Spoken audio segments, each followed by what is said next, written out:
dag, nye muligheter og ny sykkeltur.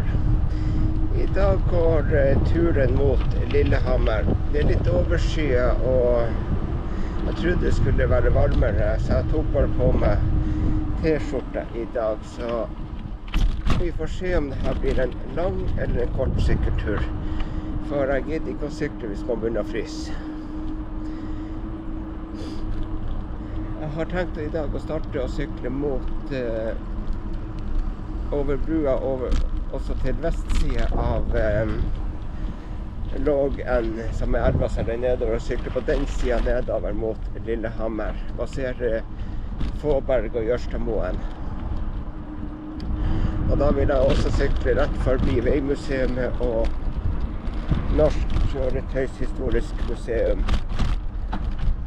Og videre forbi Bobba Akerbanen, før man da kommer til Fåberg, Jørstadmoen og så videre sørover mot Lillehammer. Som dere ser, så har jeg fått en ny sokk på mikrofonen i dag. Kona mi var så snill og strikket meg en. Det var en snill sjåfør som ventet på at jeg skulle sykle over før at selv om jeg hadde egentlig vikeplikt for han, så stoppet han jo og var høflig, så det var vært kjempefint. Nå passerer vi Circle K.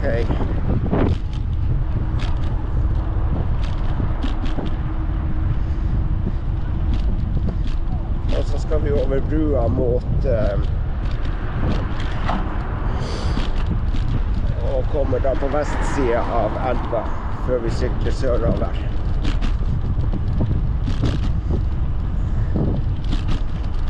Det var egentlig ikke så veldig kaldt her likevel, selv om for sola kom litt opp og så jeg tror det her går veldig greit. Litt småkjøling er det, men man holder jo varmen med å sykle.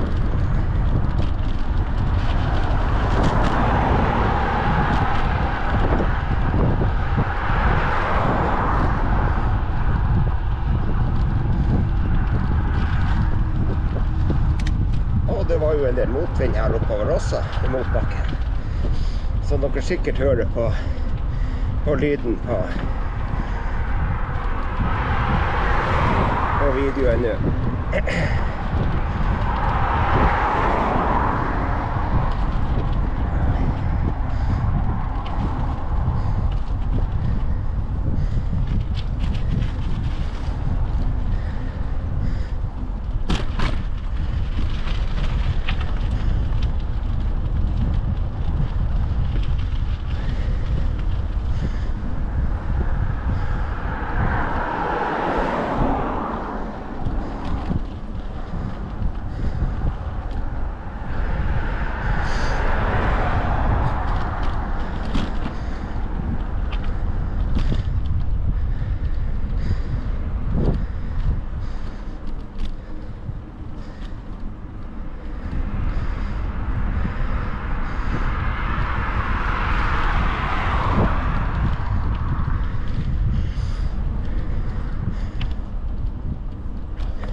Og da var vi kommet på vestsiden av Lågen.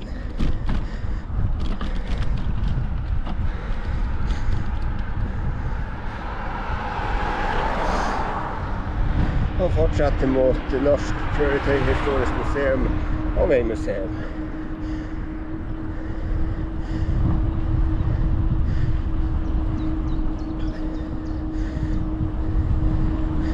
Når jeg startet denne her YouTube-kanalen min, så hadde jeg egentlig bestemt meg for at jeg aldri skulle snakke på filmene. Men etter hvert som jeg har gått fremover, så har jeg funnet ut at det er litt morsomt å snakke litt, og ikke minst gjøre det litt mer interessant å sykle. Så det er jo litt gøy.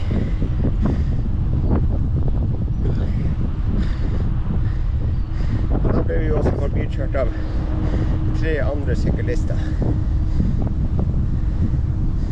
Men nå har jeg tenkt å bare snakke mer og mer og finne på mer og mer og fortelle om på sykkelveien, sykkelruta mine. Men nå blir det litt stopp fra meg her, og kommer med litt mer snakk litt senere i filmen.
starter vi og begynner å sykle igjen.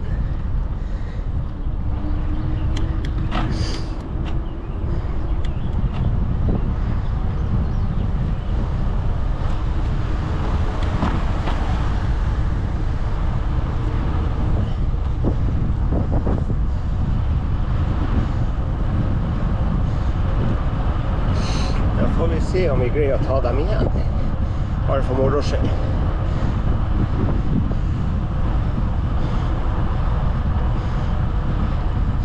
Det var jo ikke problem engang.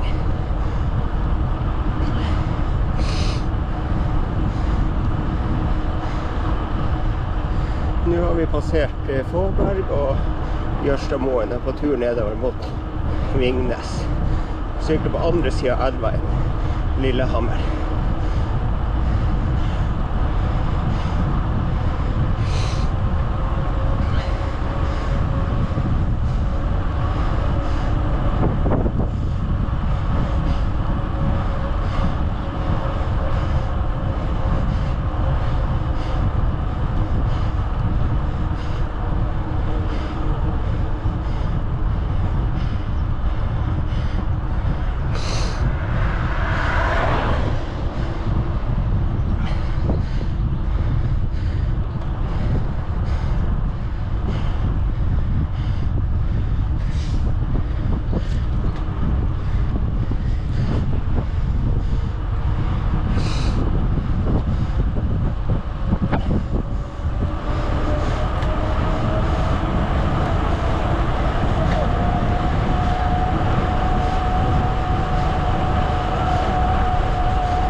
Det var jo lett match.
Hør hvor fint fuglekvitter det er ute.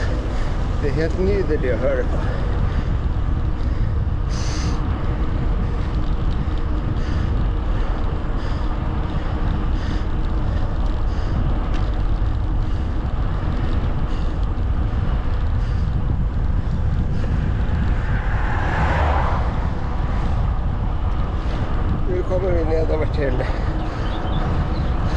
Vingnes. Litt motvind, men det går helt fint.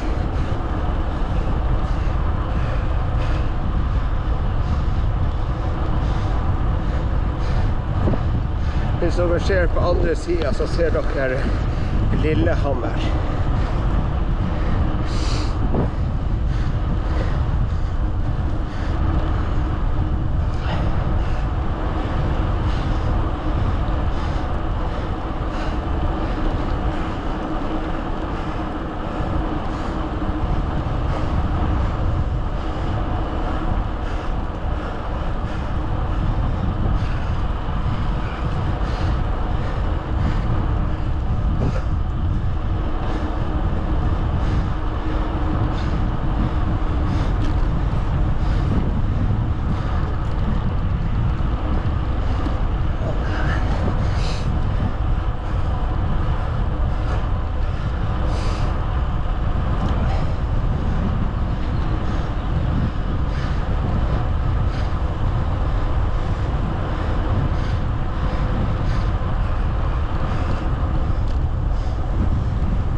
har vi passert Vingnes og sykler videre sørover ved siden av E6-en. Jeg er usikker på hvor mye dere hører hva jeg sier, fordi at det ble kjempemye motvind. Her er altså en plass jeg har aldri syklet før, så det blir fint å prøve denne veien.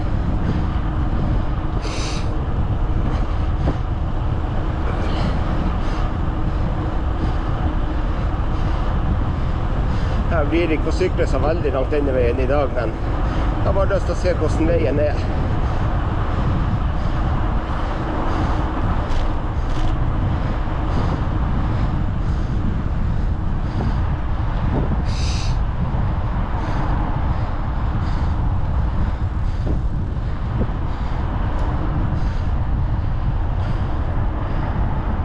Ja, da blir det et lite stopp fra min side her, og så kommer jeg tilbake snart og prater litt.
Sånn, da returnerer vi tilbake igjen. Vi snur her litt sør for Vingnes.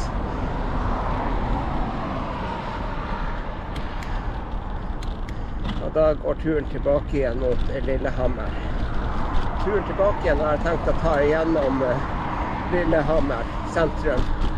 Jeg tar over Vingnesbrua og sykler videre. Jeg er litt usikker om jeg tar gågata eller om jeg tar veien på nedsida. Det ble heldigvis fin temperatur i dag, for da jeg startet så var det litt sånn småkaldt på armene, men det ble utrolig bra. Litt motvind har jeg hatt hit nedover, så det var deilig å få vind litt i ryggen nå. Mange syklister har vært ute i dag og vært fint av litt selskap på veien.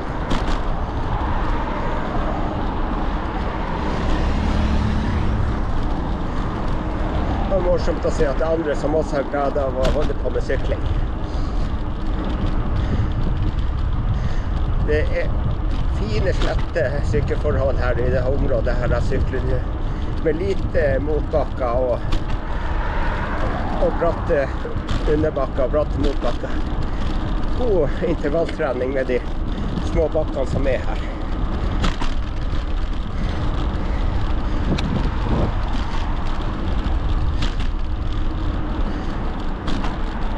Turen i dag blir også på ca. 40 km, 4 mil.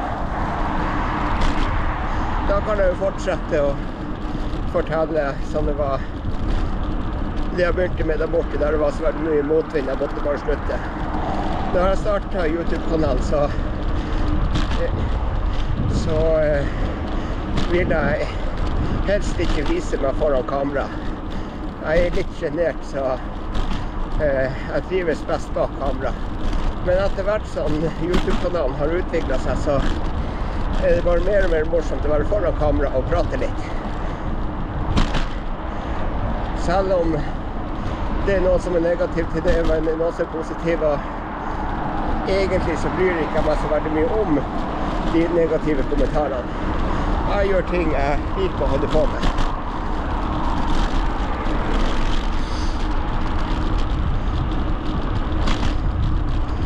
Men jeg er takknemlig for alle som ser på mine filmer. Jeg gjør ikke det her for å få en kjempeinntekt. Det gjør jeg ikke. Jeg gjør det kun for å ha det litt morsomt og ha en hobby å drive på med.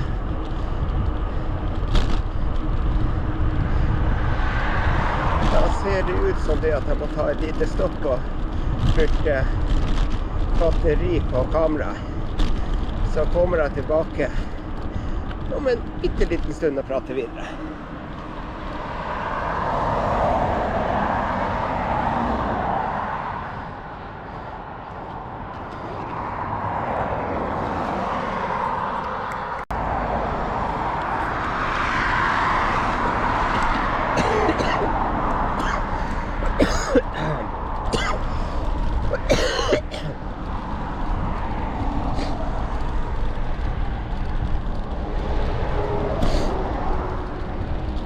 Den redigeringen der må fjernes.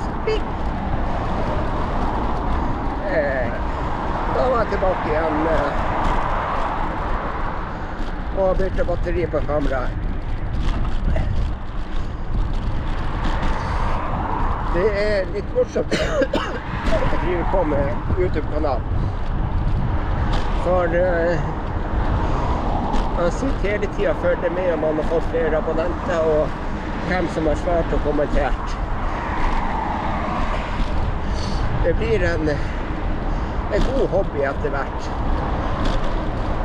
Men hvor lenge og hvor mye jeg blir å drive på, det får vi jo se etter hvert. Men akkurat nå så er det veldig morsomt å holde på med kanalen.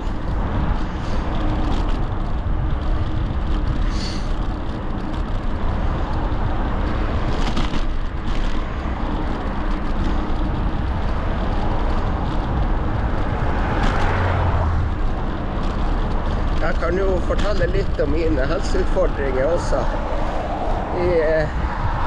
For ganske lenge siden, i 2004, fikk jeg kreft med spredning. Og heldigvis overlevde jeg det. Men behandlingen var tøff med cellegift.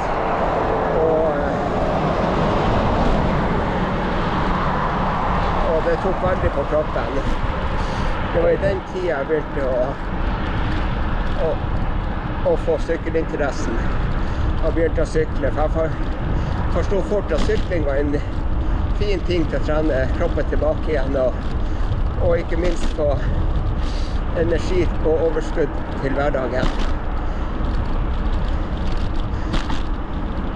Og i 2011 fikk jeg hjerneslag. Og da måtte jeg igjen trene meg tilbake igjen til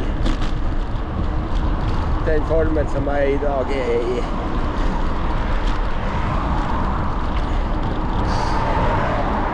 Ingen dager er like bra helsemessig for min del, så det er derfor at det går ganske mange dager mellom hver gang jeg greier å være ute og sykle, og ikke minst holde på med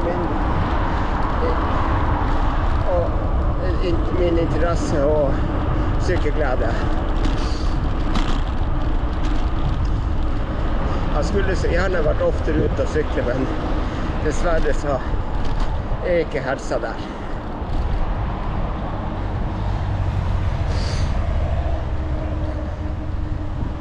Men jeg klager ikke.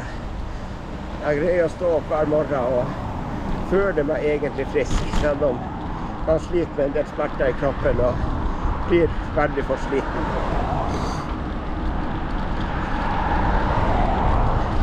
Så uansett helseutfordring du skulle ha, så er trening bra for kroppen. Og om du ikke har helseutfordring, så er også trening godt for kroppen.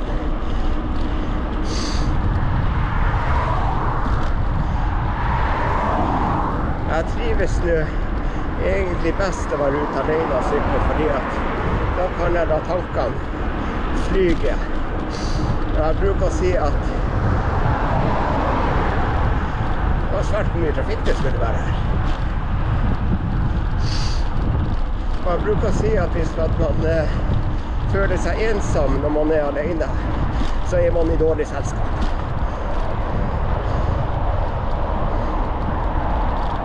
Og jeg er aldri dårlig selskap. Da er vi tilbake igjen i Vingnes-området, en liten bydel i Lillehammer. Og snart er vi ved Vingnesbrua.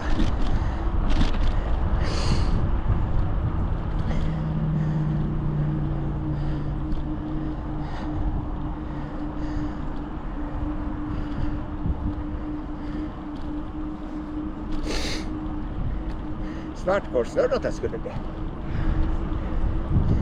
burde nå føle meg sliten.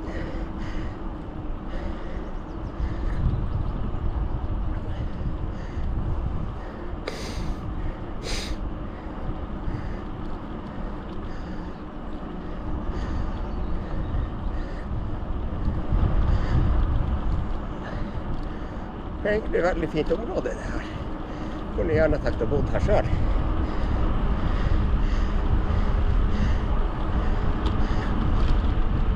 Men nå har jo ungene mine startet på skole, så da er det jo ikke lett å bare begynne å flytte. Og de har sine venner der vi bor, så derfor blir vi nok holdende ut der. Men det er også et veldig fint område. Stilt og fredelig.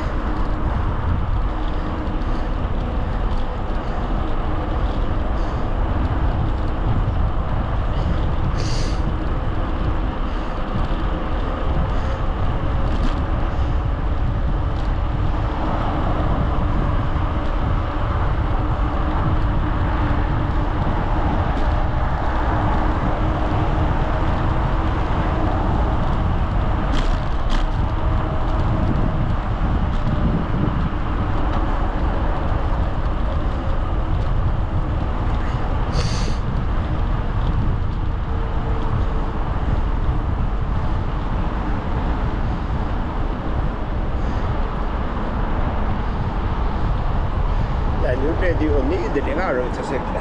Rett skyer, sola er fremme, og nei, da har man ingenting å klage over.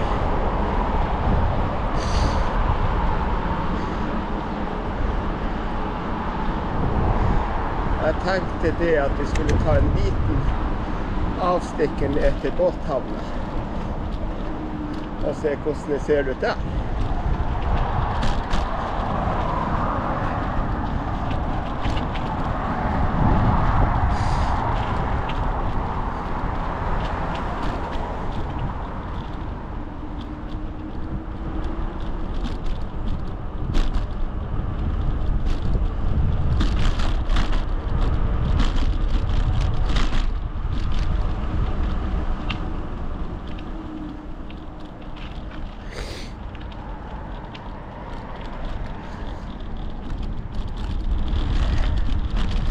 her nede er båthavna i Lillehammer.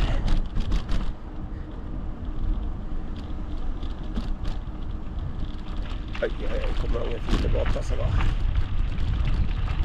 Og så mye folk der nede at jeg svinger ikke helt ned dit nå. Det ser ut som de må drive på med siste vårpussel før sjøsettelse. Nei, da tar vi turen opp og sykler over Ringnesbrua.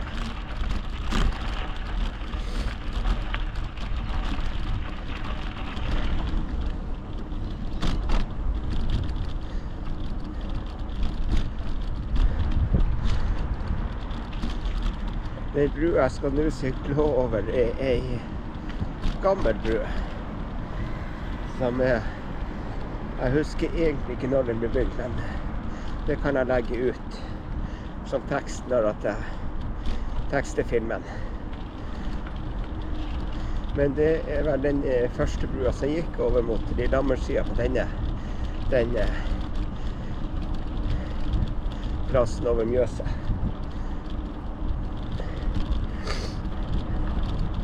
Det svirrer at det var i starten av 1900-tallet, men det kan hende at den er eldre. Kanskje det er skilt her, som står hvor gammel den er. Det står her, en liten plansje.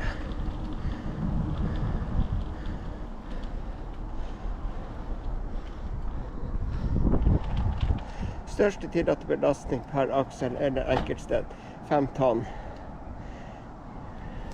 I beregnet kjøretøyet. Der står det. Ringnesbrua, den ble bygd i 1934, så den er jo snart 100 år.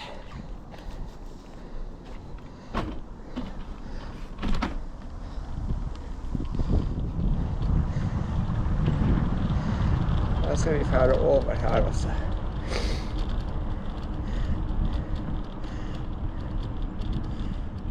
Der borte kan dere se hoppbakkene i Lillehammer som blir brukt under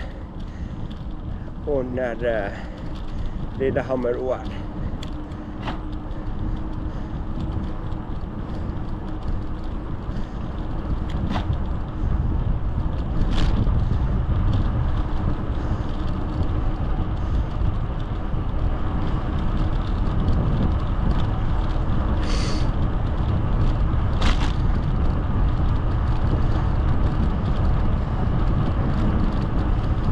Ser dere kirka i Lillehammer, og sykehuset ser du den store betongbygninga rett på skrå fremover.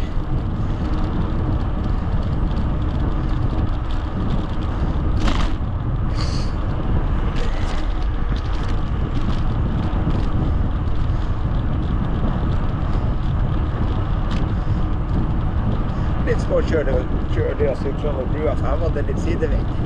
Og iskald luft fra vannet.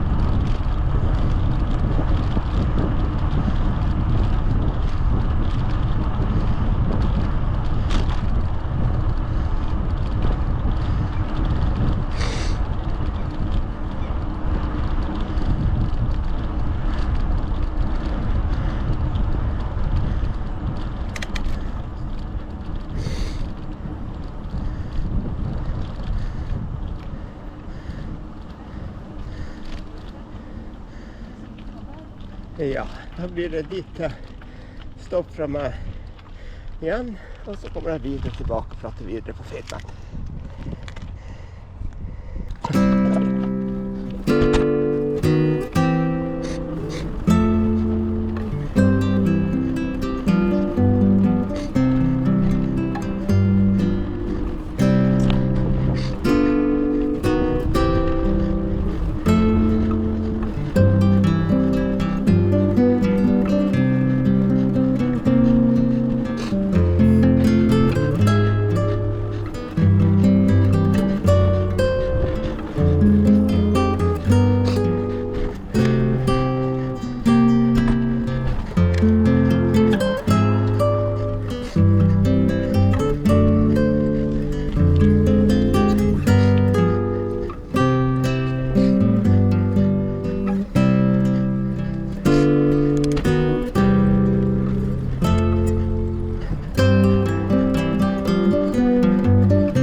Sånn, da var jeg tilbake igjen. Da går denne turen på slutten, og det har vært en helt fantastisk dag på sykkelsettet. Har fått både litt trim i dag og lite kappløp som jeg tapte. Jeg vet ikke om dere hørte det, men et lite kappløp som jeg tapte fordi han var litt sterkere enn meg å sykle. Og så har det vært en fin tur nedover på vestsiden av Lågen, forbi Vingnes og litt lenger sørover mot Moelv.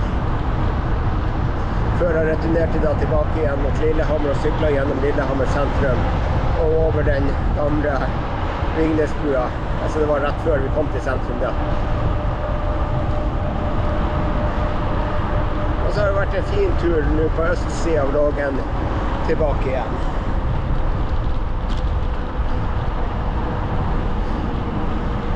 Nå gjenstår det bare 1 til 2 kilometer igjen, så er jeg kommet tilbake der jeg startet fra i dag. I dag er det jo 20. mai 2024. Så det blir jo spennende å se når jeg får lagt ut denne filmen. Jeg henger dessverre litt etter med å legge ut filmer. Men jeg gjør mitt beste. Og en dag så kommer denne filmen også ut. Og da kan man gjerne sitte og flire over det at oi, tok det så lang tid før vi hadde fått lagt den ut. Og bare se at du har noen biler bakom oss. Litt viktig å følge med det også.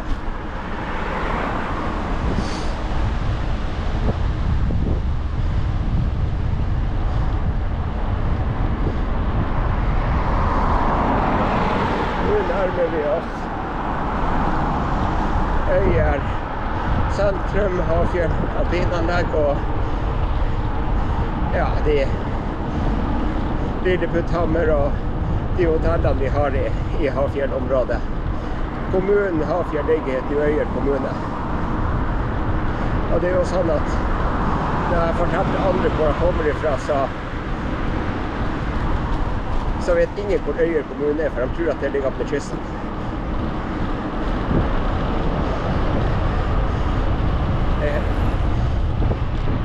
Og 2 spreke damer til.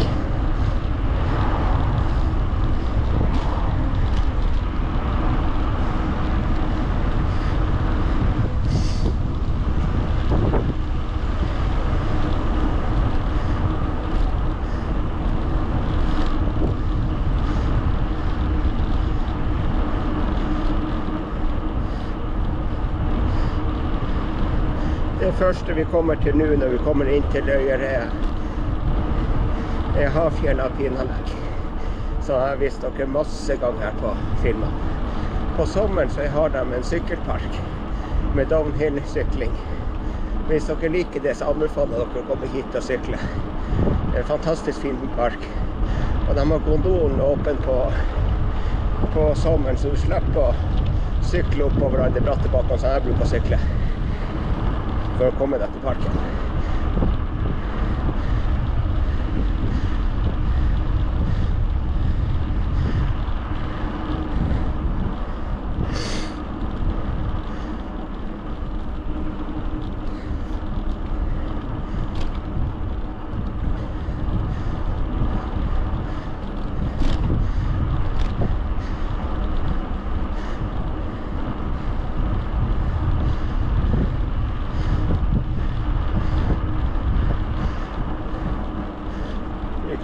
liten sving om rundt her.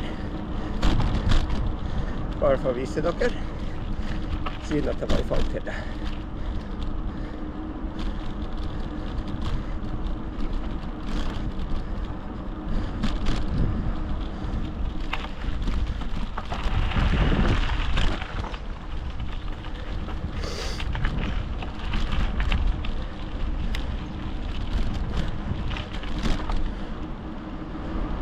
Her har du Askeladden pensjonat og hytter. Jeg har aldri vært der, men de sier at det er fint pensjonat.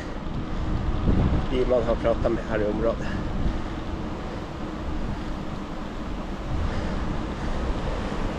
Hvis man tar veien ut til høyre, så kommer du til Hafjørtrappen og Hornsjøen, som dere også kan se på mine tidligere filmer. Men vi sykler mot sentrum denne gangen. Passerer nå ungdomsskolen på venstre siden. Jeg orsker ikke å filme innerst siden jeg så at det var flere personer der.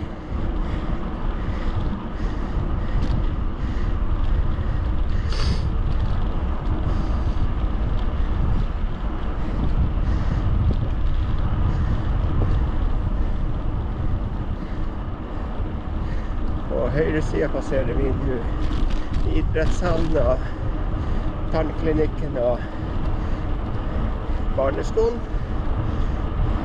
På venstre siden passerer vi Lillebutter familiepark.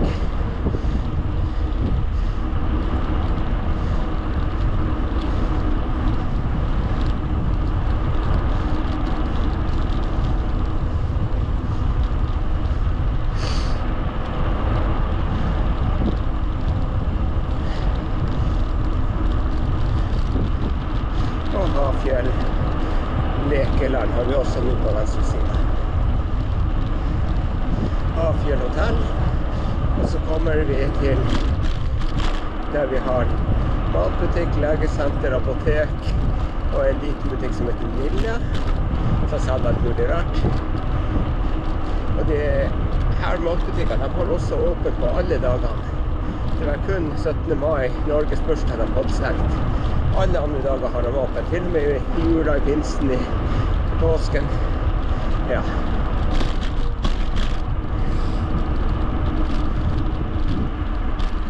Da gjenstår det bare å takke for meg for denne gang, og håper at du liker filmene som vi lager. Gjerne kommenter og lik dem. Om du har negative kommentarer, så skriv dem gjerne. Så skal vi prøve å forbedre. Men useriøse kommentarer gidder jeg ikke å svare på.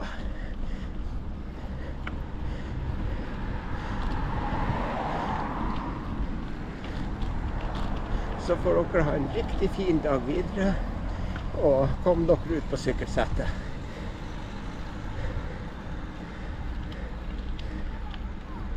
Og ha det bra, og på gjensyn. Ha det.